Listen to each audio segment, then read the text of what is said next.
자, 요한계시록 8장부터 공부하겠습니다. 우리 학생 교재에 설명이 있으므로 이걸 먼저 읽고 시작하겠습니다. 자, 요한은 일곱째 인이 떼었을 때 잠시 고요해지는 모습을 보았다. 이때는 하늘의 천사들이 주님의 공의를 집행하라는 명령을 기다리는 시간이다. 이와 유사하게 스바냐도 고대 유다의 멸망 전에 있었던 고요한 시간을 묘사한 바가 있다. 주님의 심판과 개입은 주님이 침묵을 지키지 않으시는 때로 묘사된다. 이 고요한 시간에 이어서 요한은 일곱째 인의 시기에 예수 그리스도의 재림에 앞서 쏟아지는 불과 황폐함을 보았다. 일곱이라는 수가 종종 완성을 상징하기 때문에 일곱째 인의 파괴는 지상에서 하나님의 사업을 완성하기 위한 준비로 여겨질 수도 있다. 이런 파괴는 요한계시록 8장 6절에서 9장 21절 및 11장 1에서 19절에 묘사되어 있다. 자, 복습을 먼저 해볼까요? 자, 요한이 두루마리 하나를 보게 됩니다. 이 두루마리는 7개의 인으로 봉해져 있었고요. 이 인들을 떼기에 합당한 자는 오직 예수 그리스도밖에 없었습니다. 자, 이제 주님께서 이 인을 하나씩 뗄 때마다 천년의 시간에 해당되는 역사가 묘사가 됩니다. 그래서 지난번에 여섯 번째 인까지 떼는 것을 확인했습니다. 자, 계시록 8장입니다. 일곱째 인을 떼실 때 이제 일곱 번째 천년이 시작이 됩니다. 그러자 하늘이 반 시간쯤 고요하더니 여러분은 어떻게 생각하세요? 지금 우리가 살고 있는 지금 현재가 여섯 번째 천년의 마지막 시기라고 생각하십니까? 아니면 일곱 번째 천년의 시작 시점이라고 생각하십니까? 뭐 의견이 여러 가지 있을 수도 있겠는데요. 예, 저도 지금 이미 일곱 번째 천년이 시작되지 않았는가 생각이 됩니다. 특히나 지금 반 시간쯤 고요하더니라고 하는 이 시점이 바로 지금 우리가 살고 있는 현재가 아닐까 하고 생각해 봅니다. 자, 일곱 번째 천년이 시작되자 2절입니다. 내가 보매 하나님 앞에 일곱 천사가 있어 일곱 나팔을 받았더라. 여기 나팔은 군대 생활을 해보신 분들은 아시겠지만 어떤 시점을 알리는 신호로서 사용되죠. 자, 그래서 아침에 기상나팔이 불리고요. 진군나팔, 뭐 요즘 진군나팔은 안 붑니다만 옛날엔 불었죠. 이 일곱 천사가 일곱 나팔을 받았습니다. 자, 3절에 또 다른 천사가 와서 제단 곁에 서서 금향로를 가지고 많은 향을 받았으니 이는 모든 성도의 기도와 합하여 보좌 앞 금제단에 드리고자 함이라. 잠깐 볼게요. 자, 일곱 천사 외에 다른 한 천사가 금향로를 가지고 제단 곁에 있었습니다. 제단이라는 것은 우리 희생 제물을 드리는 것, 그 제단을 의미하죠. 이 제단은 희생을 의미한다고 보셔도 좋겠습니다. 금향로를 가지고 있는데요. 이 향은 성도의 기도라고 하네요. 자, 이 향이 모든 성도의 기도와 합하여 예, 제단에 드리고자 한다. 그죠? 향연이 성도의 기도와 함께 천사의 손으로부터 하나님 앞으로 올라가는지라 천사가 향로를 가지고 제단에 불을 담아다가 불이란 것은 어떤 재앙을 의미한다고 쉽게 상상할 수 있겠죠. 제단에 불을 담아다가 땅에 쏟음에 우레와 음성과 번개와 지진이 나더라. 다시요.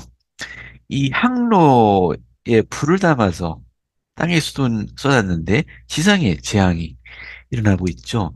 저 일곱 번째 천년에 벌어지는 이 재앙들은 우리 성도들의 기도에 대한 응답이라는 것을 알 수 있습니다.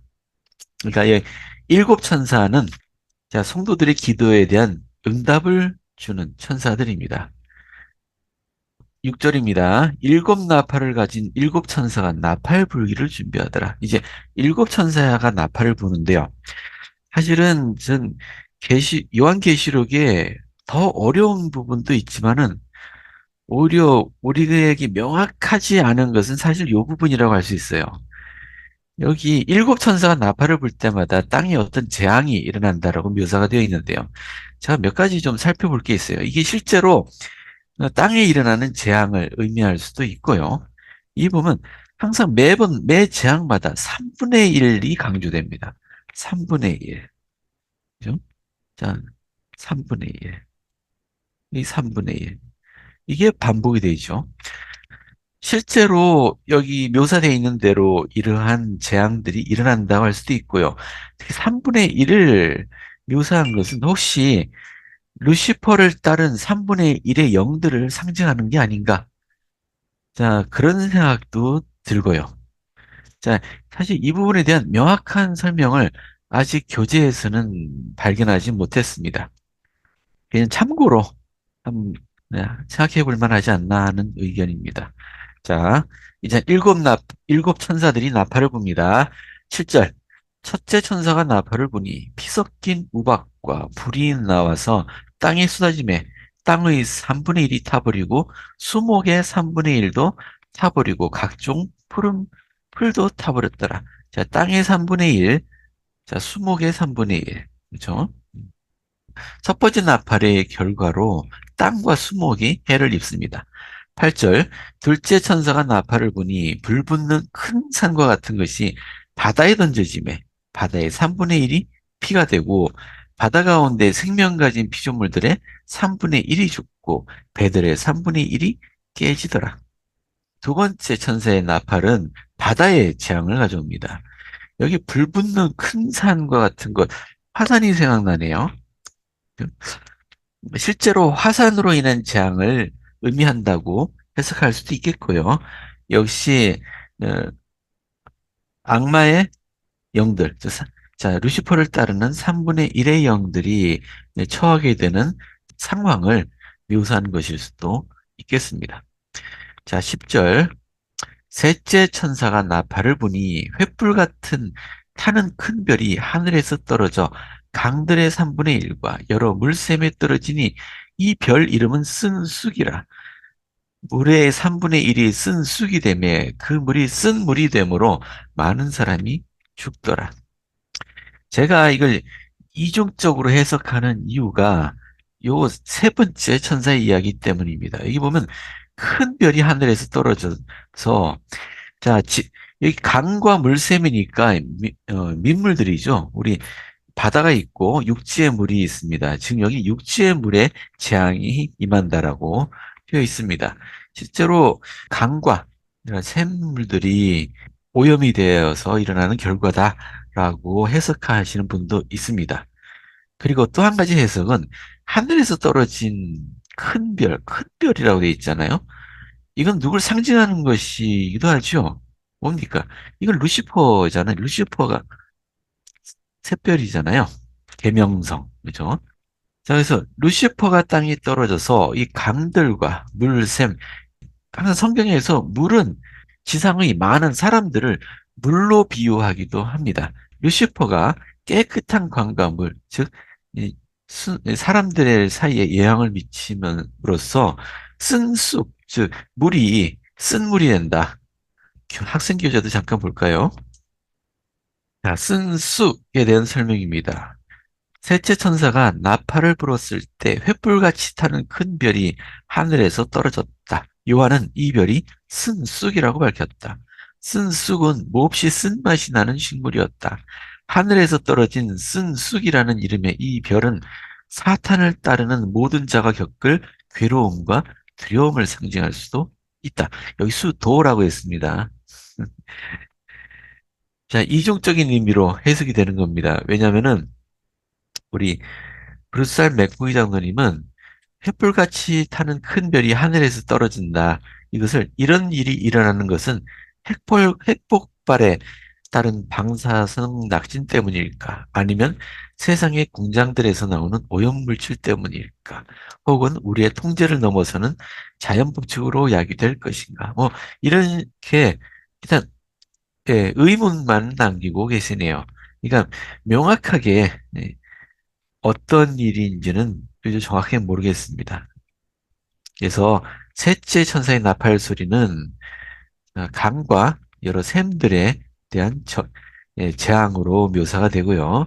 또 다른 의미 해석으로는 루시퍼가 땅에 떨어졌고 루시퍼의 영향을 받은 악마를 따르는 자들이 쓴 쑥과 같은 쓴 비참한 운명에 처하게 될 것임을 묘사한 것일 수도 있습니다. 12절 넷째 천사가 나팔을 부니 해 3분의 1과 달 3분의 1과 별들의 3분의 1이 타격을 받아 그 3분의 1이 어두워지니 낮 3분의 1은 비추임이 없고 밤도 그리하더라. 여기서 역시 3분의 1이라고 묘사되어 있는데요. 해, 달, 별, 즉 천체에 관한 일입니다. 여기에 어떤 일이 일어날 것을 묘사하고 있지만 우리 지난 시간에 이야기했듯이 정확한 건 모릅니다. 어쨌든 간 하늘에서도 어떤 이변이 있을 것임을 묘사하고 있습니다. 자, 13절. 내가 또 보고 들으니 공중에 날아가는 독수리가 큰 소리로 이르되 땅에 사는 자들에게 화가 있으리니 이는 새 천사들이 불어야 할 나팔 소리가 남아 있음이로다. 여기 화를 세 번 반복했는데 이거는 화가 있을 것을 강조하기 위한 것이 아니고요. 실제로 세 가지 화가 있다는 의미입니다. 화, 화, 화 이렇게 세 가지가 재앙이 있을 것이라는 얘기입니다. 이제 다섯 번째 천사, 여섯 번째 천사, 일곱 번째 천사의 나팔 소리가 바로 이 세 가지 화에 해당됩니다. 이것도 제가 이 앞에 있는 내용들을 이중적인 의미로 해석하는 한 가지 이유이기도 해요. 이미 첫째, 둘째, 셋째, 넷째 천사 나팔로 인해서 어떤 재앙이 묘사가 되어 있는데 다시금 여기 땅에 사는 자들에게 세 가지 화가 있을 것이라는 것이 조금 의아하기 때문입니다. 자, 그럼 땅에 있는 자들에게 어떤 화들이 있을 것이냐? 자, 첫 번째 화입니다. 9장 1절입니다. 다섯 번째 천사가 나팔을 불매 내가 보니 하늘에서 땅에 떨어진 별 하나가 있는데 그가 무저갱이 열쇠를 받았더라. 여기 또 있잖아요. 땅에 떨어진 별. 이게 뭡니까? 이게 루시퍼죠. 항생규제에도 이렇게 설명합니다. 사탄은 하늘에서 떨어진 별로 묘사된다. 그렇죠? 하늘에서 땅에 떨어진 별 하나가 있는데 그가 무저갱이 열쇠를 받았더라. 무저갱이란 게 뭐죠? 여기 영어로는 bottomless pit라고 되어 있네요. 즉 바닥이 없는 구멍입니다. 얼마나 깊은지 바닥이 없다는 얘기죠. 이것은 이제 지옥을 의미하죠. 지옥. 자, 무저갱이 열쇠를 받았더라. 즉 루시퍼가 무저갱이 열쇠를 가지고 있다. 루시퍼가 이 지옥의 문을 연다는 얘기잖아요. 요 설명대로면은 우리 지상에서 벌어지는 그 재앙들이 루시퍼가 그 권능을 가지고 있다는 걸로 이해되기 쉽습니다. 그렇지만 자, 요것은 조세 스미스 영감역 성경입니다. 어, 근데 역시 한글로 번역된 것이 없기 때문에 그냥 읽겠습니다. 제가 또 갔습니다. 자, 다섯 번째 천사가 나팔을 부는데 한 별이 하늘에서 땅으로 떨어지는 것을 보았습니다. 근데 여기 이 부분이에요. 그리고 to the angel, 그 천사에게 무저갱의 열쇠가 주어졌다. 무저갱의 열쇠가 누구한테 주어졌다고요? 하늘에서 떨어진 그 별이 아니고 그 천사, 즉, 요 천사죠. 요 천사에게 주어졌다라고. 자, 분명히 의미가 다르죠. 루시퍼가 마음대로 지옥의 문을 열고 인간들에게 재앙을 가져온다? 그렇지 않다는 얘기죠. 그 열쇠는 이 천사가 가지고 있습니다. 세상에 재앙을 내릴 권한을 가진 천사가 가지고 있고 이것은 하나님의 허락 하에서 일어나는 일임을 알 수 있습니다. 자, 이 모든 일의 통제권은 하나님이 가지고 있습니다. 그러니까 하나님께서 그분의 뜻에 따라 일어나는 일임을 보여줍니다. 자, 계속 읽어보겠습니다. 9장 2절.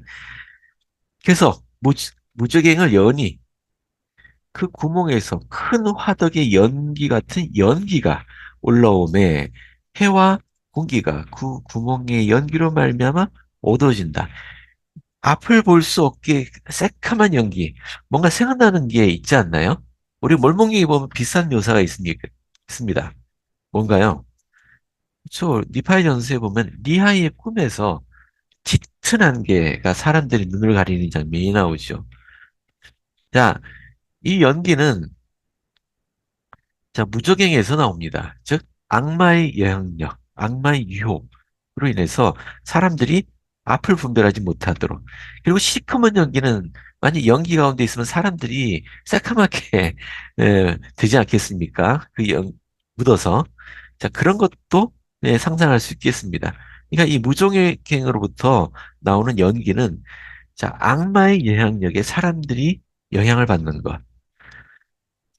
그래서 어두워진다는 얘기는 앞을 분별하지 못한다는 얘기죠.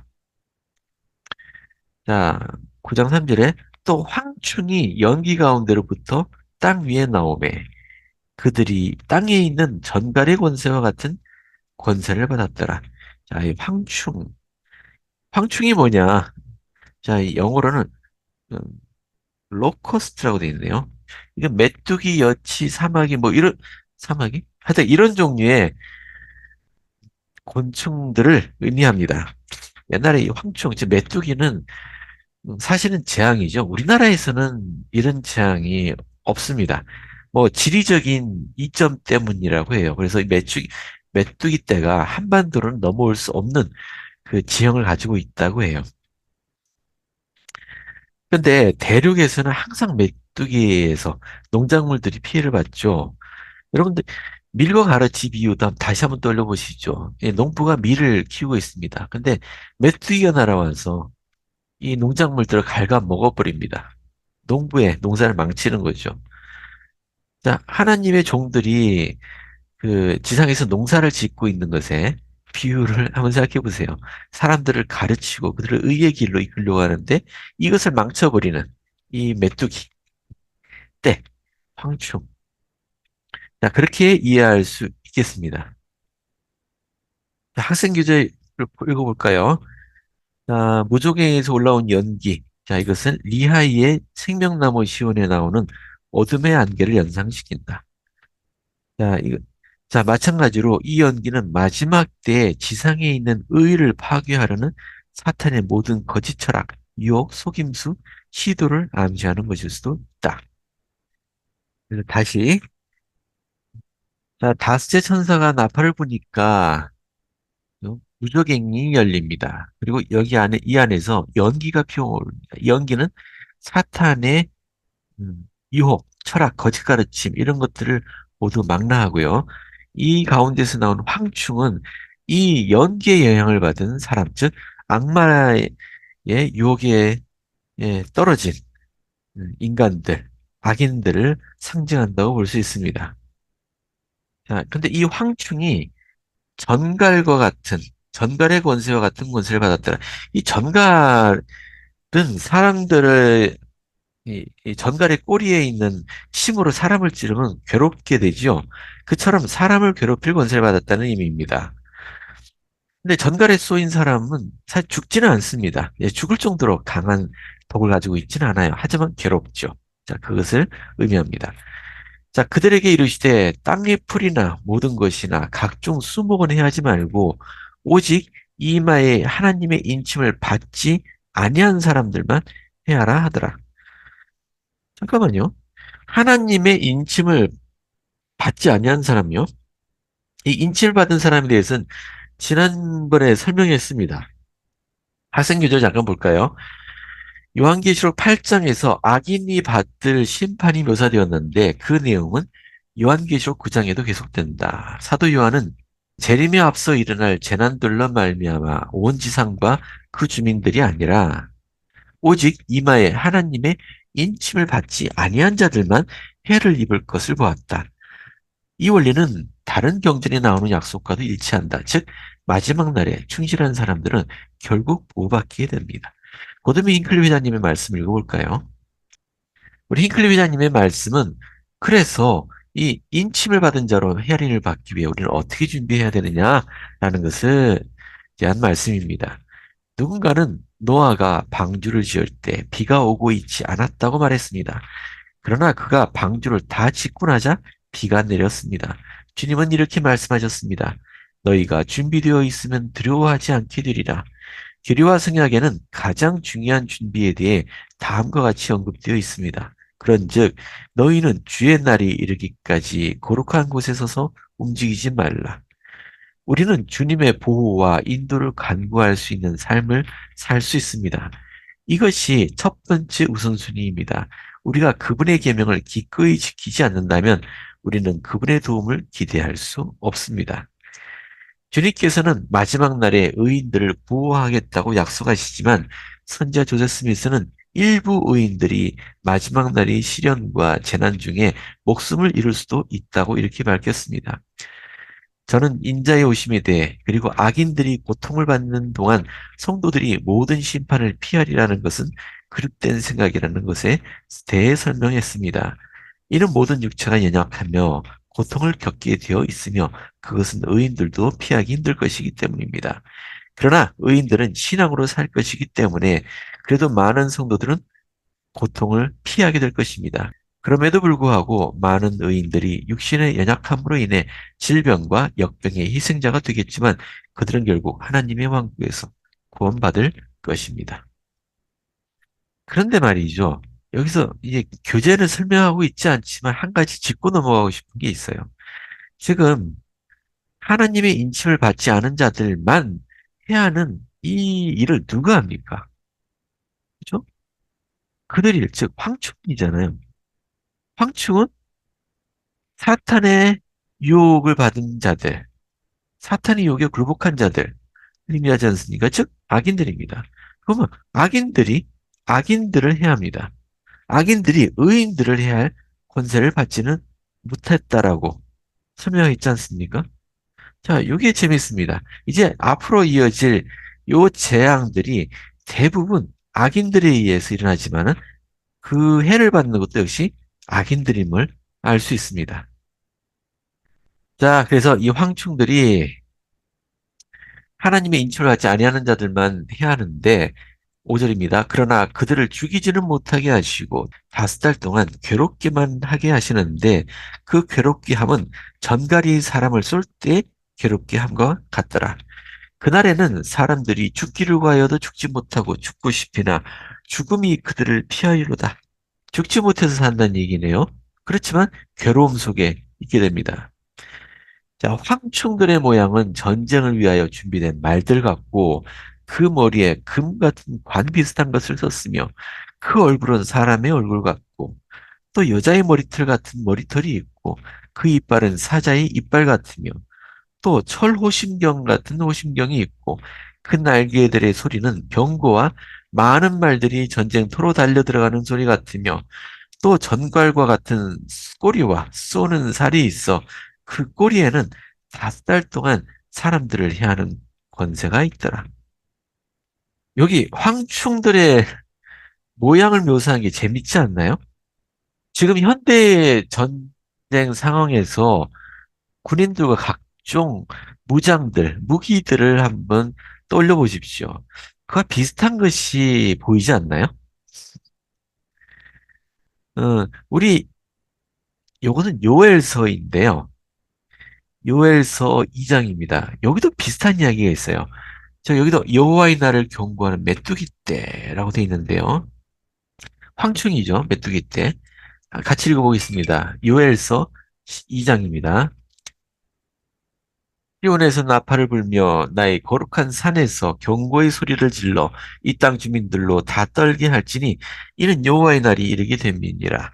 이제 임박하였으니 곧 어둡고 깜깜한 날. 어둡고 깜깜하다는 얘기는 아무래도 악마의 유혹 때문이겠죠. 짙은 구름이 덮인 날이라. 새벽빛이 산꼭대기에 덮인 곳과 같으니 이는 많고 강한 백성이 이르렀습니다. 이와 같은 것이 옛날에도 없었고 이후에도 대대 없으리로다. 불이 그들의 앞을 사르며 불꽃이 그들의 뒤를 태우니 그들의 예전의 땅은 에덴 동산 같았으나 그들의 나중의 땅은 황폐한 들 같으니 그것을 피한 자가 없도다. 그 모양은 말 같고 그 달리는 것은 기병 같으며 그들이 산 꼭대기에서 뛰는 소리는 병고 소리와도 같고 불꽃이 건불을 사르는 소리와도 같으며 강한 군사가 줄을 버리고 싸우는 것 같으니 그 앞에서 백성들이 질리고 무리의 낯빛이 하얘졌도다. 그들이 용사같이 달리며 무사같이 성을 기어오르며 각기 자기 길로 나아가되 그 줄을 이탈하지 아니하며 피차에 부딪히지 아니하고 각기 자기의 길로 나아가며 무기를 돌파하고 나아가나 상하지 아니하며 성중에 뛰어 들어가며 성 위에 달리며 집에 기어오르며 도둑같이 창으로 들어가니 그 앞에서 땅이 진동하며 하늘이 떨며 해와 달이 깜깜하며 별들이 빛을 거두더라. 요엘서에 묘사된 것도 우리 계시록에 묘사된 것과 비슷하지 않습니까? 지금 현대의 전쟁을 만약에 이 고대 선지자들이 지금 현대의 전쟁을 시연으로 보고 있다라고 한번 생각해 보세요. 그러면 그 사람들이 이것을 어떻게 묘사할까요? 자, 전쟁은 분명한데 자신들의 시대와는 다르죠. 말을 타고 저 창과 칼을 들고 활을 쏘고 돌격하면서 맞부딪혀 싸우는 싸움과는 다르지 않습니까? 근데 자신들이 보고 있는 것이 전쟁임은 분명한데 저게 무엇인지 이해는 할 수 없는 자신들이 표현할 수 있는 방법으로 표현을 했다라고 한다면은 이런 식의 표현들이 아마 이해가 될 것 같습니다. 지금 9장에 있는 이 묘사는 말 그대로 전쟁의 묘사입니다. 사실 지금 전쟁이 벌어지고 있죠. 그중에 가장 우리 주목을 끄는 것은 저 우크라이나에서의 전쟁과 지금 중동에서의 전쟁입니다. 자, 여기 묘사된 이 황충들이 벌이는 전쟁에 지금의 두 전쟁이 포함되는지 그것은 정확히 모르겠습니다. 하지만 제 생각은 이 전쟁은 이미 1, 2차 세계대전 전부터 이 전쟁은 이미 벌어지고 있었다라고 저는 이제 생각을 하는데요. 정확하지는 않습니다. 예, 그냥 제 생각이라는 겁니다. 자, 11절입니다. 그들에게 왕이 있으니, 즉, 이 전쟁을 일으키는 왕이 있다는 얘기죠. 무적행의 사자라. 즉, 지옥에서 올라온 사자란 얘기입니다. 히브리어로는 그 이름이 아바돈이요. 헬라어로는 아블루온이었더라. 즉, 구약식 표현으로는 아바돈이고요. 신약식 표현으로는 아블루온이라는 얘기입니다.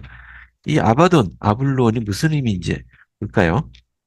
학생 교재는 이렇게 설명합니다. 요한은 아바돈과 아블루온이 이 무적행의 사자, 즉 요한계시록에 묘사된 사악한 세력을 이끄는 지휘가의 이름이라고 말했다. 이 이름은 모두 멸망을 의미하는 용어에서 파생되었다. 여러분, 멸망이 뭡니까? 멸망은 이건 루시퍼잖아요. 멸망은 루시퍼를 의미합니다. 그러니까 이 모든 전쟁의 뒤에는 루시퍼가 있다는 의미입니다. 사탄이 있습니다. 자, 이 전쟁의 시대, 자, 큰 전쟁의 시대, 이것이 첫째화라고 했습니다. 자, 첫째화는 지나갔으나 보라 아직도 이후에 화 둘이 이르리로다. 자, 두 번째 화가 무엇인지 보겠습니다. 자, 9장 13절. 여섯 번째 천사가 나팔을 불매 내가 들으니 하나님 앞 금제단 네 뿔에서 한 음성이 나서 나팔 가진 여섯째 천사에게 말하기를 큰 강 유버라드에 결박한 네 천사를 놓아주라 하매 네 천사가 놓였으니 그들은 그 연월 일시에 이르러 사람 3분의 1을 죽이기로 준비된 자들이더라. 어떤 사람들은 여기 유프라테스 강이죠. 예, 고대 오리엔탈 문명의 발상지 중에 하나인 유프라테스 강입니다. 근데 이걸 보고 이라크에서부터 뭔가 재앙이 일어날 거다. 뭐 이렇게 해석하는 분도 계시는데 뭐 그렇게 굳이 해석할 필요는 없고요. 그러니까 유대인들 입장에서 이것을 해석해 보자면은 요한은 구약의 역사를 잘 알고 있었겠죠. 성경을 연구를 했으니까. 유프라테 강에서 뭐가 나왔습니까? 바벨론이 나왔죠. 바빌로니아. 바빌로니아가 유다를 침공해서 유대인들을 멸망시킨 역사가 있습니다. 자, 그것을 연상하시면 되겠습니다. 그러니까 어떤 큰 전쟁, 어떤 재앙이 유프라테스에 왔다는 얘기는 바빌론을 떠올리면 되겠습니다. 근데요, 자, 계속 보겠습니다. 16절에 유프라테 결박한 네 천사는 정확히 모르겠습니다. 앞에 지난 시간에 다루었던 그 네 천사를 의미하는 것인지, 이건 정확한 건 아직 찾지 못했네요. 죄송합니다. 자, 아무튼 땅에 또 재앙이 닥칩니다. 네, 이 두 번째 볼까요? 16절에 마병대의 수가 2만만, 내가 그 수를 들었노라. 영어로도 200,000. 그러니까 2만 마리면 2억이죠. 2억. 근데요, 마병대의 수가 2억이랍니다. 옛날 전쟁 상황에서 마병대는 전체 군인들 가운데 마병대는 일부분이죠. 말을 타고 싸우는 사람들 의미하지 않습니까? 고병도 있고 마병대도 있고 그런 것이요. 근데 마병대의 수가 2억입니다. 그러면 전체 군인 수가 얼마나 될까요? 학생 교재 설명을 볼까요? 이 2만만이 뭐를 의미하느냐? 이거는 마지막 날에 끔찍한 멸망을 가져오는 아마겟돈 전쟁이라고 묘사했습니다. 자, 아마겟돈 전쟁이요. 그리고 이 전쟁에서는 지구 주민의 3분의 1만 죽임을 당하겠지만 실제로 그 수는 수십억 명이 당할 거다라고 해석을 했습니다. 잠깐만요. 첫 번째 재앙도 전쟁이었죠. 근데 이것도 큰 전쟁이긴 한데 지금 두 번째 전쟁은 여긴 더 큰 전쟁이 일어날 것임을 이야기하고 있습니다. 말 그대로 아마 3차 세계대전이라고 봐도 될 것 같네요. 이것은 아마겟돈 전쟁입니다. 그러니까 인류 역사에서 복천년 전에 일어날 마지막 큰 전쟁입니다. 자, 17절부터 보겠습니다. 이 같은 환상 가운데 그 말들과 그 위에 탄 자들을 보니 불빛과 자줏빛과 유황빛 호심경이 있고 또 말들의 머리는 사자머리 같고 그 입에는 불과 연기와 유황이 나오더라.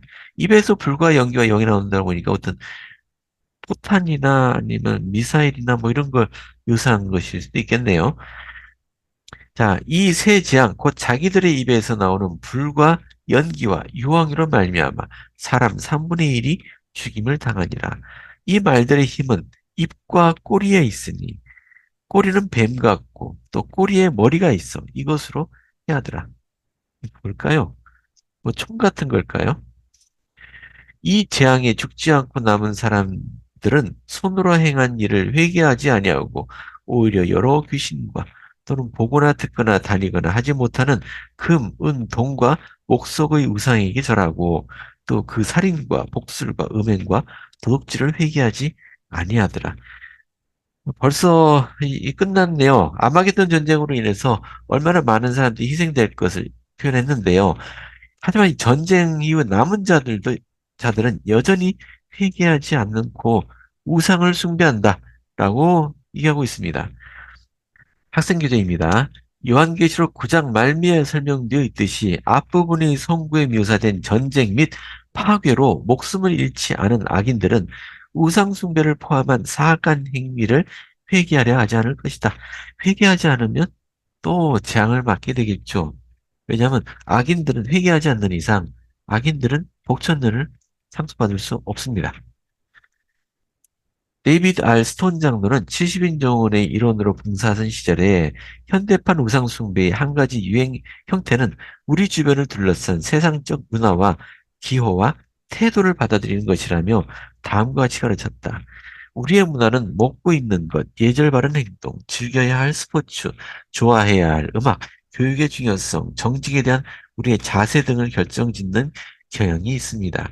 그것은 또한 남성들에게 오락이 중요한가, 종교가 중요한가에 여성에게는 직업이 우선인가, 자녀 양육이 우선인가의 문제에 영향을 주며 우리의 생식과 도덕적 문제에 대한 접근 방식에 지대한 영향을 미칩니다. 너무나 많은 경우에 있어 우리의 문화가 무엇이 좋은 것인지를 결정할 때 우리는 마치 줄에 매달린 꼭두가시 같습니다. 우리는 종종 우리 문화에 매혹되어 바벨론인들의 세상에서 유행하는 것들에 이리저리 흔들리면서 우리가 우상 숭배를 하고 있다는 사실을 깨닫지 못합니다. 지금 세상에 유행하고 있는 대중문화들, 그들의 기호, 그들의 그 철학들, 한번 이념에서 살펴볼 필요가 있습니다. 우리가 대수롭지 않게 여기고 있던 것이 실제로는 우상 숭배에 해당되지 않는지 한번 살펴볼 필요가 있습니다. 근데 특별히 우리 학생들이 복술에 대해서 이 점을 치는 걸 말하는 거잖아요. 여기에 대한 경고가 포함되어 있는데요. 자, 제임스 이 파우스트 회장님께서 하신 말씀입니다.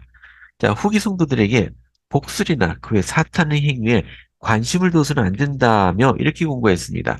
사탄과 그의 비밀에 대해 호기심을 갖는 것은 현명하지 못한 일입니다. 악에 가까이 다가가면 어떠한 좋은 일도 일어날 수 없습니다.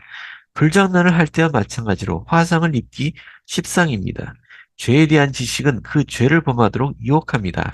안전을 위한 유일한 방법은 사탄과 그의 모든 사악한 활동, 모든 행위와 못된 행위와 거리를 두는 것입니다. 우리는 악마 숭배의 죄, 마법, 마술, 부두교 의식, 주술, 검은 마법 및 다른 모든 형태의 악마 숭배를 항상 피해야 합니다. 꽤 구체적으로 예를 들고 계시네요. 여기 복술, 점, 특히나 우리 한국에서는 무술 신앙이 있죠. 그런데 재밌는 게 이런 교회 지도자께서 이런 점이나 무속신앙이나 이런 것으로 인한 그 신기한 일들, 이것이 존재하지 않는다라고 부인하지는 않으신 것 같네요. 오히려 그런 것에 호기심을 갖지 말라. 위험하다라고 오히려 경고하셨네요. 악마도 역시 하나님의 것을 모방할 수 있고요. 이런 방식으로 사람들을 유혹할 수 있습니다. 혹시 신기한 것을 보더라도 예, 호기심을 갖거나 가까이 하지 마시기 바랍니다. 요한계시록 10장입니다. 자, 10장은 끝까지 다 읽고 나서 짧게 해설하면 되겠습니다.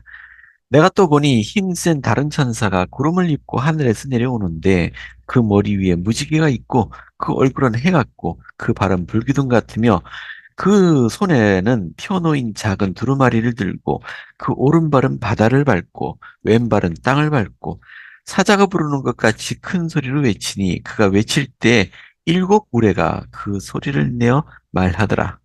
일곱 우레가 말을 할 때 내가 기록하려고 하다가 곧 들으니 하늘에서 소리가 나서 말하기를 일곱 우레가 말한 것을 인봉하고 기록하지 말라 하더라.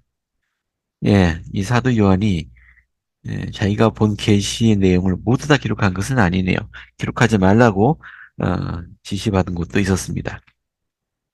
내가 본 바 바다와 땅을 밟고 서 있는 천사가 하늘을 향하여 오른손을 들고 세세토록 살아계신 이 곧 하늘과 그 가운데 있는 물건이며 땅과 그 가운데 있는 물건이며 바다와 그 가운데 있는 물건을 창조하신 이를 가리켜 맹세하여 이르되 지체하지 아니하리니 일곱째 천사가 소리내는 날 그의 나팔을 불려고 할 때 하나님이 그의 종 천사들에게 전하신 복음과 같이 하나님의 그 비밀이 이루어지리라 하더라.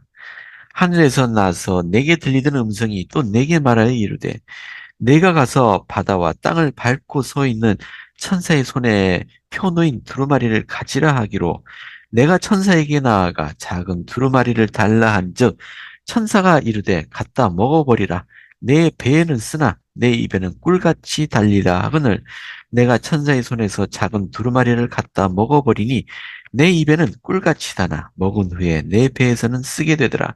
그가 다시 내게 말하기를 내가 많은 백성과 나라와 방언과 임금에게 다시 예언하여야 하리라 하더라.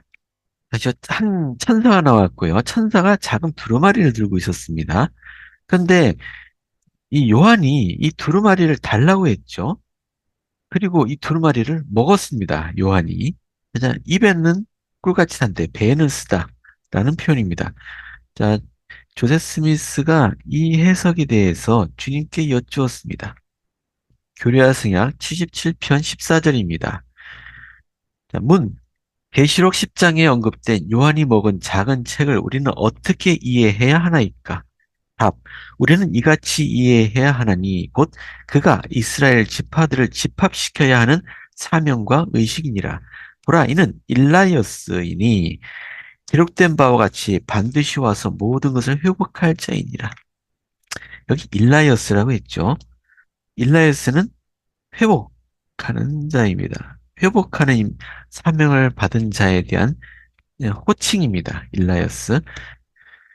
자, 그리고 이 일라이어스의 사명 중에 하나는 집합입니다. 근데 누구의 집합이요? 이스라엘 지파들의 집합입니다. 학생 교재를 볼까요? 자, 한 힘센 천사가 요한에게 작은 두루마리를 주었으며 요한은 그것을 먹어버렸다. 이는 그의 사명이 회복의 일환으로서 이스라엘 지파들을 집합하도록 돕는 것임을 상징한다. 두루마리를 먹는다는 것은 요한이 자신의 사명을 받아들였음을 암시할 수도 있다. 그 두루마리가 그의 존재의 일부가 되었기 때문이다. 그 책이 요한의 입에는 꿀같이 사나 그의 배에는 쓰다 하는 말은 그가 맡은 사명은 달콤하고 즐거운 경험도 많이 있겠지만 거절당함과 고통스러운 경험도 있을 것임을 시사한다. 에스겔도 또한 두루마리를 먹어서 그것을 자신의 것으로 만들었다. 에스겔에서도 비슷한 표현이 있죠. 자, 1831년 6월에 열린 교회 한 대회에 관해 존 위트머는 다음과 같이 기록했습니다. 주님의 영이 여느 때와는 다른 방식으로 조세백이 임했으며 그는 당시에 계시자 요한이 아수르 왕 살마네셀에 의해 끌려간 이스라엘 열 지파가 오랜 분산에서 돌아와 다시금 그들의 조상의 땅을 소유하도록 준비시키기 위해 그들 가운데 있다고 예언했습니다. 자, 다시요. 이 작은 두루마리는 어떤 사명을 탑니다. 즉, 일라이어스의 사명인데요. 이 일라이어스의 사명은 이스라엘 백성들을 집합하는 그러한 사명입니다. 그런데 이 사명을 요한이 이 두루마리를 먹었다는 표현은 요한이 곧 이 사명을 담당하게 되었다는 얘기죠. 우리 이 사도 요한은 죽지 않고 세상에 계속 남아서 주님의 재림 때까지 성령을 베풀 것을 허락받은 자입니다. 근데 요한이 그럼 지상에서 무슨 일을 하느냐? 이 잃어버린 열 지파의 이스라엘 백성들을 다시 조상의 땅으로 모으기 위한 집합을 시키기 위해 준비하고 있다라고 설명하고 있습니다. 자, 그래서 둘마리가 배에는 쓰다, 즉 쉽지 않은 사명이라는 뜻이죠. 근데 입에는 꿀같이 달다, 즐거운 경험도 될 것이다. 자, 11절에 있는 이 말이 뒷받침해 줍니다. 많은 백성과 나라와 방언과 임금에게 예언하여야 하리라. 요한은 계속 예언하고 백성들을 가르치는 일을 하게 됩니다. 자, 계속 11장입니다. 자, 아직 두 번째 화가 완전히 끝나지 않았다는 거 유념해 주세요. 여섯 번째 이 천사가 나팔을 불어서 두 번째 화가 시작되었고요. 아직 일곱 번째 천사는 나팔을 아직 불기 전입니다. 자, 이때 이제 아마겟돈 전쟁의 말미에 어떤 일이 일어나는가? 또 내게 지팡이 같은 갈대를 주며 말하기를 일어나서 하나님의 성전과 제단과 그 안에서 경배하는 자들을 측량하되 성전 바깥마당은 측량하지 말고 그냥 두라. 이것은 이방인에게 주었은즉 그들이 거룩한 성을 42달 동안 짓밟으리라. 성전을 측량한다라는 말을 어떻게 이해해야 되느냐? 음, 그때 반대로 한번 보죠. 성전 바깥마당은 측량하지 말라고 했잖아요. 왜냐하면 이방인들에게 42달, 즉 3년 반 동안 짓밟힐 것이다.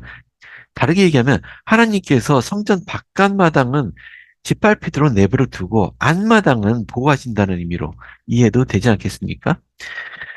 자, 3절에 내가 나의 두 증인에게 권세를 주리니 여기 두 증인이 나옵니다. 중요하죠. 그들이 굵은 베옷을 입고 1260일을 예언하리라. 이 1260일도 또한 3년 반에 해당됩니다.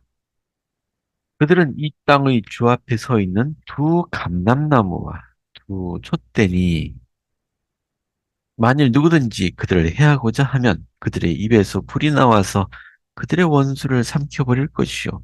누구든지 그들을 해하고자 하면 반드시 그와 같이 죽임을 당하리라.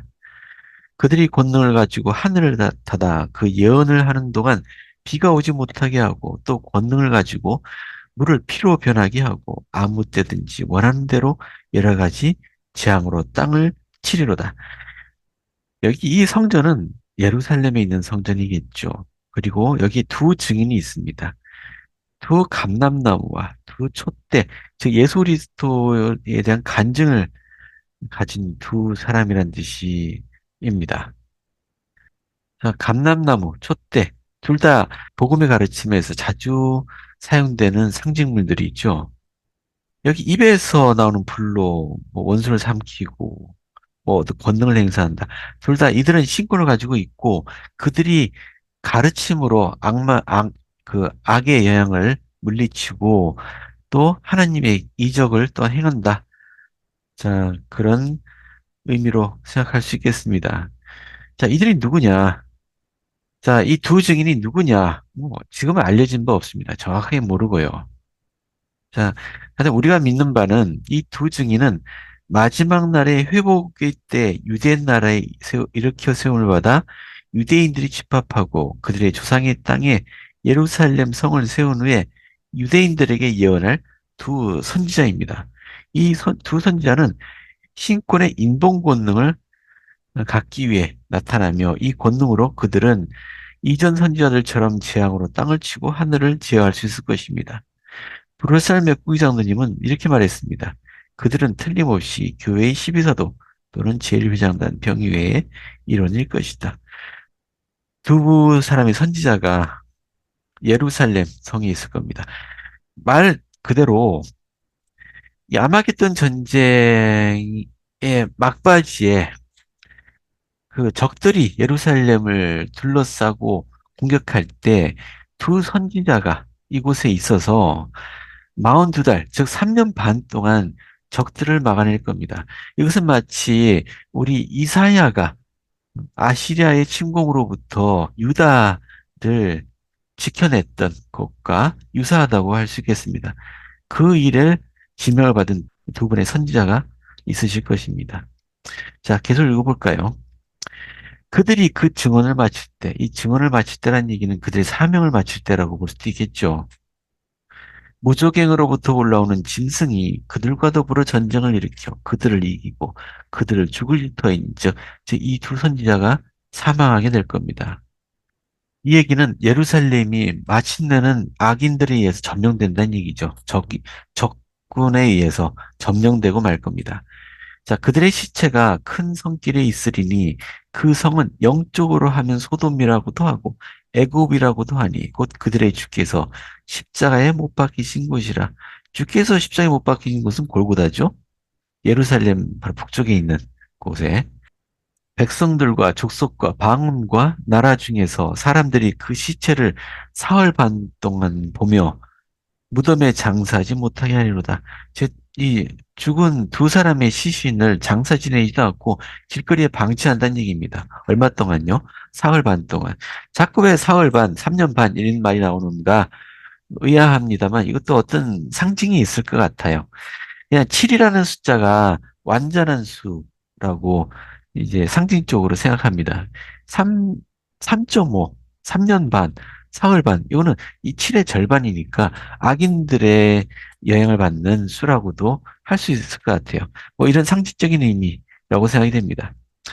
이 두 선지자가 땅에 사는 자들을 괴롭게 한 거로 땅에 사는 자들이 그들의 죽음을 즐거워하고 기뻐하며 서로 예물을 보내리라. 우리 크리스마스 때 선물을 보내는 것처럼 예물을 보내리라. 자, 3일 반 후에 하나님으로부터 생기가 그들 속에 들어가매 그들이 발로 일어서니 구경하는 자들이 크게 두려워하더라. 어떤 사건인가요? 지금 3일 반 동안 이 두 사람의 시신이 길거리에 방치되고 있는데 사람들이 보는 가운데 두 사람이 두 발로 서서 일어난다는 얘기지 않습니까? 즉 부활해서 일어난다는 얘기입니다. 하늘로부터 큰 음성이 있어 이리로 올라오라 함을 그들이 듣고 구름을 타고 하늘로 올라가니 그들의 원수들도 구경하더라. 왜 하늘로 올라갈까요? 예, 나중에 나오겠지만 이제 주님이 구름을 타고 내려오실 때 같이 내려오는 그 사람의 수에 포함이 되겠죠. 이 두 사람도. 그때 큰 지진이 나서 성 10분의 1이 무너지고 지진에 죽은 사람이 7천이라. 그 남은 자들이 두려워하여 영광을 하늘에 하나님께 돌리더라. 자, 둘째 화는 지나갔으나 보라, 셋째 화가 속히 이르는도다. 자, 드디어 일곱 번째 천사가 나팔을 붑니다.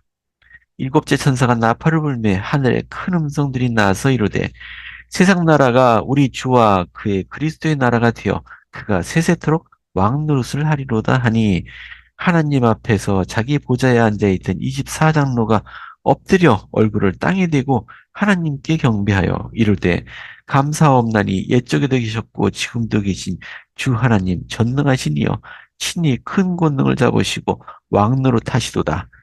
이방들이 분노하며 주의 진노가 내려 죽은 자를 심판하시며 종 선지자들과 성도들과 또 작은 자든지 큰 자든지 주의 이름을 경외하는 자들에게 상 주시며 또 땅을 망하게 하는 자들을 멸망시킬 때로소이다. 이에 하늘에 있는 하나님의 성전이 열리니 성전 안에서 하나님의 언약궤가 보이며 또 번개와 음성들과 우레와 지진과 큰 우박이 있더라. 자, 첫 번째 화와 두 번째 화는 지상의 인간들이 벌이는 전쟁이라고 한다면 마지막 세 번째 화는 하늘에서 내리는 재앙입니다. 즉 예수 그리스도의 재림을 위해 세상의 악인들을 완전히 멸절시키는 이 마지막 재앙입니다. 근데 이게 언약궤가 왜 등장할까요? 자, 이 모든 것은 하나님께서 우리 인간들과 맺으신 약속의 성취이죠. 지상에 하나님의 왕국이 세워지고 평화를 이루겠다고 하신 이 약속을 성취하기 위해서는 악인들이 멸절되어야 합니다. 이런 일은 지구 역사에서 여러 차례 반복되어 왔습니다. 하나님께서는 인간과 맺으신 약속에 따라 행하시는 것입니다. 그분의 임의로 행하시는 것이 아니죠. 모든 것은 예언되어 있었고 모든 것은 약속되어 있었습니다. 자, 아직 이 세 번째 화가 완전히 끝난 것은 아닙니다. 자, 12장부터는 다음에 또 다루도록 하겠습니다. 자, 예수 그리스도의 이름으로 전해드립니다. 아멘.